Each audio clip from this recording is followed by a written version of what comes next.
이름으로 기도하옵나이다. 아멘. 할렐루야. 할렐루야. 예, 사순절 5번째 주일에 함께 예배에 참여하신 여러분들을 환영합니다. 그리고 주님의 이름으로 축복합니다. 오늘 이 말씀 나눔이 우리 모두에게 주님의 깊은 사랑을 다시금 확인할 수 있는 말씀의 기회가 되기를 바라고, 그 사랑 앞에 우리 자신을 드리는 은혜의 시간이 되기를 소망합니다. 예, 비록 이 자리에 오시지 못하셨지만 온라인으로 들으시는 모든 분들도 환영합니다. 동일한 은혜가 있기를 기원합니다. 여러분, 우리 지금 사순절 기간을 보내고 있습니다. 계속 말씀드리고 있지만 사순절은요, 단지 예수님의 고난을 묵상하는 시기가 아니라고 말씀드렸습니다. 그것을 넘어서 우리 삶을 재정비하고 우리의 신앙을 다시 한번 돌아보고 주님께 돌아가는 회개의 시간입니다. 동시에 예수님께서 보내어 주신 그 사랑이 얼마나 큰지 그것을 깨닫고 누리는 시간이기도 한 것입니다. 우리가 받은 그 사랑에 어떻게 응답하며 살아갈 것인가 고민하는 은혜의 계절입니다. 혹시 여러분 너무 바빠서 또 지쳐서 그 은혜의 시기를 놓치고 계시진 않습니까? 지치지 않고 은혜를 누리는 이 시기가 되길 바랍니다.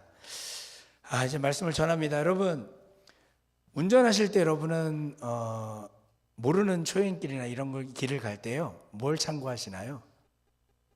그죠? 예, 요즘은 모든 차량들이 내비게이션이 잘 장착되어 있어서 우리가 그것을 사용합니다. 또 우리가 가지고 있는 셀폰만 해도요, 이게 내비게이션이 너무 잘 돼요. 그래가지고 그것을 사용해서 아마 운전하실 거예요. 특별히 요즘 내비게이션이나 셀폰은 그 실시간 교통 상황이 적용이 돼가지고 어디가 막힌다 그러면 돌려서 보내더라고요. 이렇게 좋은 기능을 우리가 가지고 있습니다. 그래서 제가 밴쿠버에서 운전하면서 느끼는 건데, 이 내비게이션이 그냥 큰 길만 알려주는 게 아니라 좁은 길들을 알려줘서 재밌더라고요. 가끔은 모르는 동네 골목길을 막 지나가기도 해요. 요즘 차들이 좀 많습니까? 제가 아시는 대로 평상시에는 일을 하고 있습니다. 그래서 배송 일을 하는데요, 그 전에 일했던 회사에서는 제가 이제 교육을 좀 담당하고 있었기 때문에 이제 많은 분들을 모시고 이렇게 그분이 운전을 하고 제가 옆에서 이렇게 지켜봐 보면서 가르치는 기간들을 가졌어요. 근데 그 중에 제일 기억에 남는 분 한 분은 오래 사셨대요, 이 밴쿠버에서. 그래서 일을 시작하시는데 내비게이션을 켜시죠 그랬더니 아니래요. 자기 길 너무 잘 하신대요. 그러면서 이렇게 운전을 하시더라고요. 근데 정말 제가 몰랐던 길로 잘 가시는 거예요. 참 대단하시다라는 생각은 했거든요. 근데 제가 일부러 내비를 제가 켜고 갔어요. 근데 그 내비게이션보다 20분을 늦게 도착한 거예요, 한 장소에. 잘 알고 계시는 길이라 그래서 갔는데, 그래서 제가 그랬어요. 제 생각에는 이렇게 아는 길로 가시는 것도 좋지만 요즘에는 이렇게 내비를 켜시면 교통 상황이 적용이 되니까 좀 켜시는 게 어떨까요? 그랬더니 그분이 그러더라고요. 이 길이 원래 이러지 않았는데. 진짜 그런 것 같아요. 제가 10년 전에 우리 밴쿠버에 왔을 때만 해도 차가 이렇게 많지 않았거든요. 근데 요즘은 정말 어딜 가나 길이 막힙니다. 그죠? 그분은 자신이 가진 지식과 과거의 생각을 가지고 다른 가능성은 전혀 고려하지 않으신 거예요. 저는 그분의 그런 모습 속에서 그런 생각을 했어요. 뭐가 가치 있는 걸까? 그분이 갖고 있는 지식과 그분이 갖고 있던 그 과거의 생각이 가치가 있을까? 아니면 지금 내비게이션을 켜는 게 가치가 있을까? 이런 생각을 좀 해봤어요. 그러면서 또 한 가지가 우리의 신앙도 그렇지 않은가? 라는 생각도 해봤습니다. 과거에 내가 가졌던 확신들이 있고요, 내가 세워놓았던 신앙적인 계획들이 있고요, 방향이 있었을 겁니다. 그런데 오늘날 시대에 사용하는 내비게이션과 같이 좋은 효용의 도구가 있는데도 혹시 내가 과거만을 고집하느라 정말 좋은 방향을 놓치거나 아니면 신앙에 있어서, 신앙 발전에 있어서 걸림돌로 그게 작용하고 있는 것은 아닐까? 사도 바울은요, 자신의 그 경험이나 자신의 생각과 자신이 가졌던 그 모든 것들을 절대화하지 않았던 인물이었음을 우리는 오늘 본문에서 확인하게 되어집니다. 절대화하는 그 과거의 것들을 절대함을 통해서 새로운 길을 놓치듯이 바울도 자신이 율법 안에서 누구보다도 의롭고 열심히 살아왔다고 확신했지만 그 확신이 오히려 참된 생명으로 나아가는 길에 걸림돌이 된다면 정말 조금도 기다림 없이 지체 없이 제거해버렸던 인물이었던 겁니다. 오늘 본문이요, 그러한 사실을 극명하게 우리에게 보여주는 본문입니다. 사도 바울은 자신이 살아왔던 삶의 자랑거리를 모두 내려놓고 예수 그리스도를 아는 지식, 그리고 그분의 부활의 능력을 붙잡는 삶으로 방향을 전환했다라는 것을 보여줍니다. 그는 자신이 이전에 의지했던 율법적 경건과 유대적 혈통과 종교적 열심을 배설물로 여겼고 이제는 오직 예수 그리스도를 얻고 그분 안에서 발견되기를 열망했던 겁니다. 사순절 5번째 주일을 맞아서요, 우리는 바울의 이러한 고백을 살펴볼 겁니다. 이 고백을 살펴봄으로 통해 우리의 신앙을 좀 다시 한번 들여다보게 되기를 바라고, 우리가 예수 그리스도의 부활 안에서 새 생명을 얻은 자들로 우리의 삶과 신앙을 어떻게 새롭게 바라봐야 되는지 함께 깊이 묵상할 수 있는 시간이 되길 바랍니다. 바울은요, 그 당대에 있어서 누구보다도 자랑할 만한 배경을 가진 인물이라는 것을 여러분 아셔야 됩니다.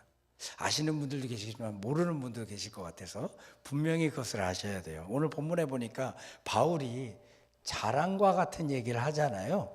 오늘 본문 4절로 6절의 말씀 우리 한번 같이 읽어볼까요? 4절로 6절의 말씀. 제가 4절 먼저 보고 여러분 5절 보고 6절은 같이 보겠습니다. 그러나 나도 육체를 신뢰할 만하며 만일 누구든지 다른 이가 육체를 신뢰할 것이 있는 줄로 생각하면 나는 더욱 그러하리니. 5절 보십시오.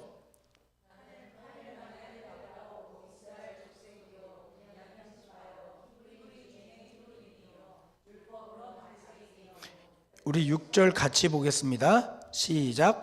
열심으로는 교회를 박해하고 율법의 의로는 흠이 없는 자라. 와, 지금 사도 바울이요, 기본적으로 교회에 보내는 편지 가운데 자기를 자랑하는 내용이거든요. 적어도 6가지는 제가 동의가 됩니다. 그 6가지를 한번 보십시오. 8일 만에 할례를 받았답니다.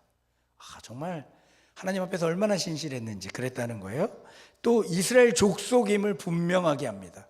바울은 로마 시민권자였지만 이스라엘 족속이라는 사실을 놓치지 않았던 것이죠. 또 베냐민 지파라는 사실도 얘기합니다. 그리고 히브리인이다 라고 얘기하고 율법으로는 바리새인이다 라고 얘기합니다. 그리고 아주 결정적으로 자신을 좀 드러내는 얘기를 해요. 율법의 의로는 어떤 삶을 살았다고요? 흠없는 삶을 살았대요. 완벽한 인물 아닙니까? 지금 그가 자랑하는 걸 잘 보세요. 태어남을 통해서, 그러니까 태생적으로도 완벽한 이스라엘 사람이라는 것을 강조하고 있고, 또 그가 살아가는 삶 속에서도 완벽한 삶을 살아왔음을 강조하고 있는 거예요. 이렇게 잘난 인물이 있을까 싶을 정도로요. 최고의 혈통에 최고의 학벌에 최고의 경력을 갖춘 자로 당대 유대 사회에서 누구든지 부러워할 만한, 또 정말 잘났다라고 인정할 만한 그런 모든 것들을 갖고 있는 인물이었습니다. 정말 간증할 만한 내용이죠. 여러분 가끔 이렇게 간증 집회 같은 데 가보신 적 있죠? 그러면 그런 얘기 하잖아요. 처음부터 얘기하실 때 좀 이런 얘기하면 좀 뭐가 다가와요. 그러니까 나는 모태신앙으로 태어났고요, 정말 큰 교회에서 신앙교육을 받았고요, 그리고 학벌은 정말 좋은 학벌을 갖게 되었고요, 지금은 자수성가해서 잘 살고 있습니다. 신앙적으로도 아주 신실한 사람으로 인정받고 있습니다. 막 이런 얘기를 하면 사람들이 그렇구나, 정말 대단하다 막 이러면서 쳐다본단 말이죠. 그런데 바울이 지금 이런 얘기를 하고 있는 건 그런 식으로 사람의 주의를 끌기 위해서 하는 얘기가 아니라는 걸 여러분 아셔야 돼요. 이해를 돕기 위해서, 왜 바울이 이런 자랑을 하는지 이해를 돕기 위해서 좀 설명드리면, 그때 교회에요, 그런 완벽주의자들, 신앙적인 완벽주의자들이 나타나서는 사람들을 현혹하는 때가 있었습니다. 그들을 헬라파라고 하는데, 그들은 구원의 조건으로 율법과 할례를 강요하면서 육체적인, 다시 말해 눈에 보이는 이러한 것들이 중요하며 그것이 하나님의 나라에 들어갈 구원의 증거라면서 신앙의 본질을 흔들어 놓던 때였습니다. 여러분, 우리는 어떻게 구원받죠? 예수 그리스도를 믿음으로, 그죠? 근데 그걸로 부족하다라고 가르쳤던 거예요. 바울은 지금 그들과의 대척점에 서서 자신이 가진 것들을 지금 말하고 있는 거예요. 그래서 여기에서 자랑과는 결이 좀 먼 한 가지를 얘기하잖아요. 유대교에 대한 열심으로 뭘 했다고 얘기합니까? 교회를 밖에 있던 사실도 이야기합니다. 지금 교회에 보내는 편지예요. 근데 내가 교회를 밖에 있던 사람이야 라고 얘기하는 거예요. 그건 자랑이 아니라는 거죠. 그러니까 지금 사도 바울은 자신이 이러한 가진 것들, 자신의 상황을 자랑하고 있는 것이 아니라 지금 유대사회, 당시 이 편지를 받아든 사람에게는 세상의 전부라고 할 수 있는 유대사회에서 인정받는 사실들이 어떤 의미인지를 얘기하기 위해 자화자찬과 같은 이런 이야기들을 늘어 놓았던 겁니다. 이제 7절 말씀 우리 한번 볼까요? 7절 말씀. 그래서 8절 앞부분만 읽어볼 텐데 우리 같이 한번 읽어볼게요. 같이 읽겠습니다. 시작. 그러나 무엇이든지 내게 유익하던 것을 내가 그리스도를 위하여 다 해로 여길 뿐더러 또한 모든 것을 해로 여김은. 보세요, 바울이 지금 얘기하잖아요. 이런 자랑은 유대 사회에서 자신에게 유익했던 것이고 자랑이었고 출세의 길을 보장하는 장치였으며 자신을 증명하는 의였다는 겁니다. 그런데 지금 이것을 뭐로 여긴다고요? 해로 여긴대요.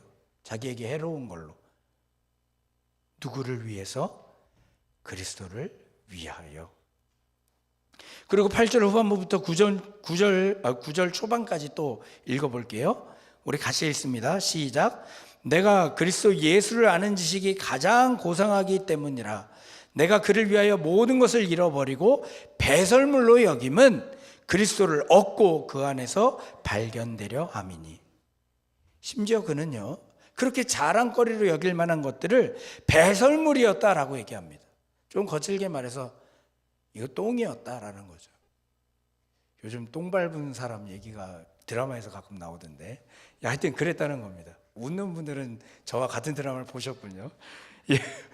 바울은요, 자신도 육체를 신뢰할 만한 자라고 말하면서 자신의 배경을 예로 들지만 결국 그것이 그리스도를 아는데 방해가 되었음을 깨닫고 그것을 모두 배설물로 여긴다라고 얘기하고 있는 겁니다.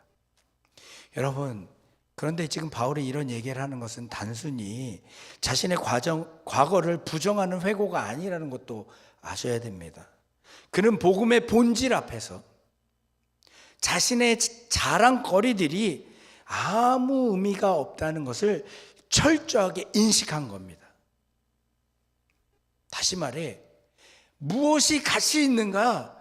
그것을 깨달았다라고 지금 얘기하고 있는 거예요. 이게 사실 믿음의 본질이에요. 예수를 만난 자의 자세예요. 여러분에게 이런 인식이 있습니까? 가장 여러분에게 가치 있는 것이 무엇일까요? 여전히 복음의 본질에 서질 못하고 다른 것만 바라보면서 그것만 추구하고 있지는 않습니까? 내가 지금 자랑하고 있는 건 뭐예요, 여러분?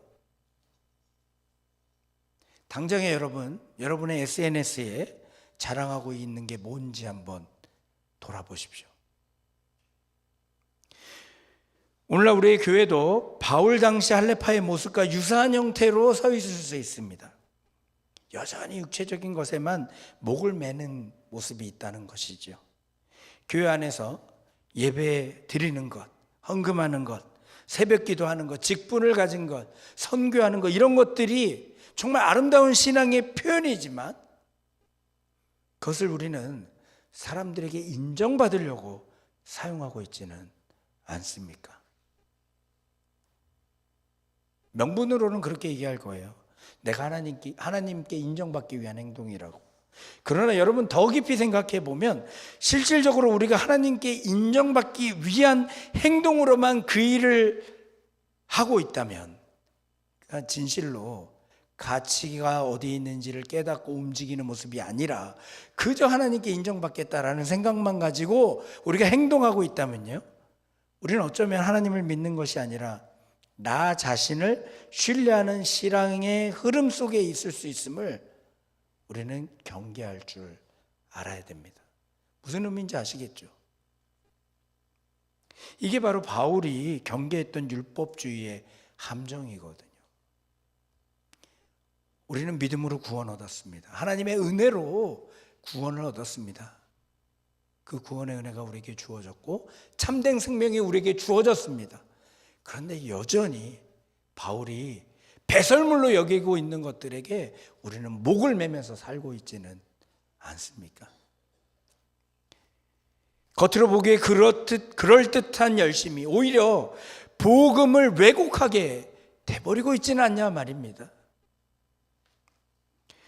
왜 바울이 이런 것들을 해롭다라고 여기고 왜 배설물로까지 얘기하는 겁니까? 그것은 그가 예수 그리스도를 아는 지식을 경험했기 때문이었습니다. 바울은 그 지식이 세상에서 가장 가치 있는 것이다 라는 것을 깨달은 겁니다. 그러면 예수 그리스도를 안다는 것이 무엇일까요, 여러분? 바울이 말하는 그리스도를 아는 지식은요, 단지 이론적인 알미 아니라는 것 여러분 아실 거예요. 이론적으로 예수가 누구인지 이런 거 아는 거 아니라는 것. 바로 생명을 살리는 알미였어요. 생명이 어딘지를 아는 알미였단 말입니다. 그래서 바울은 10절로 11절에 이렇게 얘기합니다. 10절로 11절 우리 같이 볼까요? 네, 같이 보겠습니다. 내가 그리스도와 그 부활의 권능과 그 고난의 참여함을 알고자 하여 그의 죽으심을 본받아 어떻게 해서든지 죽은 자 가운데서 부활에 이르려 하노니. 그는 단지 예수님을 지식적으로 아는 것이 아니라 그분의 삶과 죽음, 부활, 그것에 실제로 참여하는 삶, 다시 말해 영원한 생명에 이르는 삶이 무엇인지 예수를 통해 알았기 때문에 다른 것에 가치를 두지 않고 거기에 가치를 두고 있었던 것을 볼 수가 있습니다.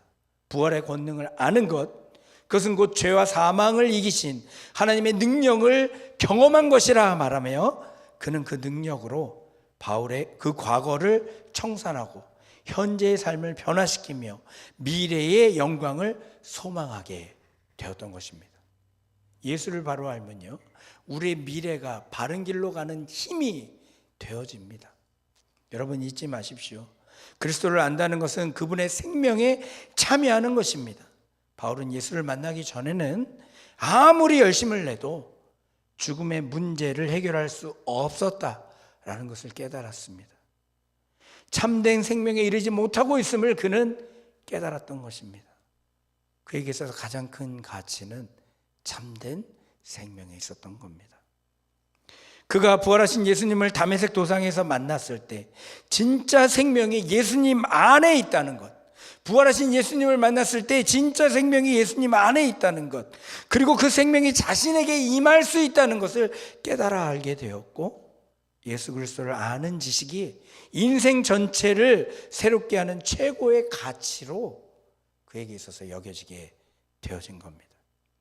그래서 그가 가진 모든 태생적 자랑과 그가 가진 모든 업적과 그가 가진 모든 지식을 내려놓을 수 있었던 겁니다. 그로 인해 그는 참된 생명의 길을 걸어가게 된 겁니다. 바울은 유대교적 율법 신앙 안에서 하나님을 잘 섬기고 믿었지만 사실은 하나님과 더 멀어지고 있었던 것이죠. 여러분, 우리는 어떠합니까? 예수를 만났다, 예수를 믿는다, 예수를 믿음으로 우리가 구원을 얻었다, 말로는 하고 있지만 여전히 우리는 세상의 자랑과 육체적 자랑에 사로잡혀 예수를 소비하고 있지는 않습니까? 나 자신만을 믿으면서 예수를 믿는다 거짓으로 얘기하고 있지는 않습니까?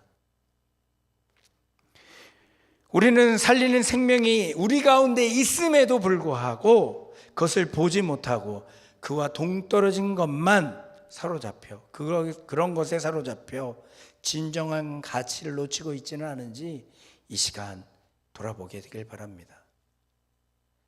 여러분, 이 가치에 대해서 바른 판단을 가지지 못하면요, 어떤 일이 일어나냐면 이런 일이 일어나요. 성경에 보면 예수님께서 예루살렘에 올라가시기 전에 그 나사로의 집에 들린 적이 있습니다. 마르다, 마리아, 나사로가 있는 그 집에요. 나사로가 죽었다가 살아난 인물이었던 거 여러분 알고 계시죠? 죽어서 사흘째 되는 날, 정말 몸에서 막 썩은 내가 나오고 있는데, 나흘째 되는 날이군요. 죄송합니다. 나흘째 되는 날 몸에서 썩은 내가 나고 있는데 예수님이 나오라 하니까 나왔던 그 인물이에요. 그 인물의 집에 다시 방문했을 때 잔치가 열렸습니다. 마르다는 음식 준비하느라 바쁜데요, 또 나사로는 예수님의 말씀을 듣느라 앉아 있었고요. 그때 마리아가요, 향유 한 나들을 가져다가 예수님의 발 위에 붓고 자신의 머리로 그 발을 닦습니다. 마리아는요, 자신의 오빠를 살려준 예수님, 그 생명이 예수님께 있음을 알고 정말 귀한 그 한 나들을 부었던 거거든요. 근데 그때 누가 뭐라 그러죠? 누구예요? 가룟 유다가 옆에서 보고 있다가, 아이 그거 팔아가지고 가난한 사람 도와줬으면 더 좋은 거 아니야? 왜 그걸 낭비해? 막 이렇게 얘기하잖아요. 예수님이 가만두어라라고 얘기하잖아요. 가룟 유다의 가치관과 마리아의 가치가 완전히 달랐던 거예요. 우리는 세상의 가치만을 쫓는 자들이 아니라 예수 그리스도로 인해 얻은 그 생명, 그 생명의 가치관을 쫓는 자들이 돼야 될 줄로 믿습니다. 이제 사도 바울은 이렇게 계속 고백합니다. 12절로 14절의 말씀 우리 같이 볼 텐데, 제가 12절 보면 여러분 13절 보시고 14절 같이 봅시다. 내가 이미 얻었다 함도 아니요 온전히 이루었다 함도 아니라 오직 내가 그리스도 예수께 잡힌 바 된 그것을 잡으려고 달려가노라. 13절 보십시오.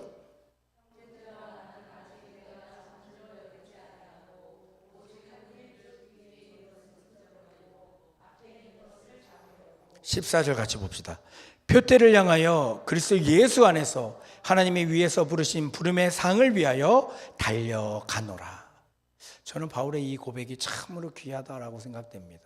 그는 어디에 가치를 둬야 되는지를 분명히 알았고, 그래서 그것만 바라보고 살아간다라고 지금 얘기하고 있는 거예요.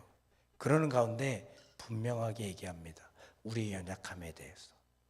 바울은 자신이 이미 완성된 자라고 얘기하지 않아요. 오히려 내가 그것을 잡으려고 달려간다라고 고백합니다. 이는 단순한 종교적 열심이 아니라 하나님께서 먼저 바울을 붙드셨기 때문에 그 부름에 자신이 응답하면서 가장 귀한 가치를 쫓아가고 있다라고 얘기하고 있는 겁니다. 사순절 기간에 이 바울의 모습이 우리의 모습이기를 바랍니다. 나는 지금 어디를 향해 달려가고 있습니까? 나는 정말 그리스도께 붙잡힌 삶을 살고 있습니까? 나는 하나님의 부르심 앞에 순종으로 응답하고 있습니까? 과거는 중요하지만 과거에만 머물러서는 안 됩니다. 바울은 뒤에 있는 것은 잊어버리고 앞을 향해 나아간다라고 얘기합니다. 하나님 나라를 향한 경주, 그 길에는 우리 각자에게 맡겨진 사명이 있습니다. 어떤 얘기는 예배를 회복해야 될 사람이 있을 것이고, 무너진 기도의 자리를 다시 붙잡아야 될 분도 계실 겁니다. 여전히 과거의 자랑이나 상처에 붙잡혀 멈춰있는 자들도 있을 수 있습니다. 하지만 오늘 말씀은 분명하게 얘기합니다. 달려가야 한다고. 달려가야 한다고. 우리가 가장 귀하게 여겨야 될 그 가치를 바라보고 나아가야 된다고. 우리를 부르신 분이 계시다라고. 그리고 지금도 우리를 기다리고 있다라고. 사랑하는 성도 여러분, 오늘 우리는 바울의 고백을 통해 예수 그리스도를 아는 지식이 무엇이며 그것이 어떻게 우리의 인생 전체의 관점을 바꿀 수 있는지 살펴보았습니다. 이 고백은 우리에게 질문을 던집니다. 여러분에게 가장 가치 있는 것은 무엇입니까? 무엇이 여러분에게 있어서 가치 있는 것입니까? 여러분은 지금 무엇을 자랑 삼고 있습니까? 여러분은 과거의 신앙에 머물고 있지는 않습니까? 지금 달려가고 있는 게 맞습니까? 부활의 능력을 체험한 사람은요, 삶의 기준이 달라질 수밖에 없습니다. 예수 그리스도를 아는 지식이 가장 고상한 것이 되면 우리는 세상의 모든 자랑 내려놓고 하나님이 주시는 부름의 상을 향해 달려가게 될 것입니다. 저는 바랍니다. 여러분에게 있어서 가장 가치 있는 것이 예수 그리스도로 인해 주어진 참된 생명이기를. 그래서 가장 좋은 가치를 붙들기 위해 모든 것을 새롭게 하고 그 뜻을 향해 달려가는 자들 되기를, 그 사명을 잘 감당하여서 주님 오시는 그날 잘하였다 칭찬 듣는 저와 여러분이 되기를 주님의 이름으로 축원합니다. 제가 잠시 기도하겠습니다.